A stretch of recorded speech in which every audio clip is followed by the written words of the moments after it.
நீங்கள் சாட்சியாக வாழ வேண்டியது அவசியமாக இருக்கிறது. ஆமென். விசுவாசிக்கிறீங்களா? ஆமாம். Thank you daddy. நம்ம கிறிஸ்துவின் வருகை மட்டும் நம்ம உயிரோடு இருப்போம்.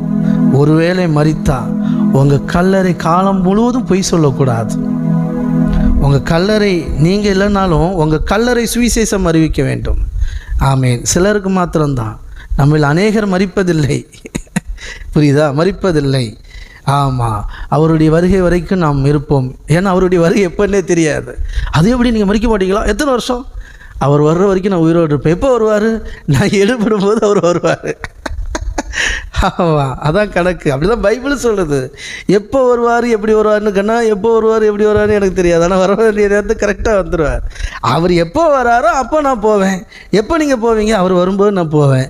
அதனால் அந்த மரணம்லாம் நம்மக்கிட்ட வந்துடக்கூடாது, பேச்சே ஆகாது. ஆமாம். நீங்கள் எப்போ சாவீங்கன்னு கேட்டால் எப்படி இருக்கும்?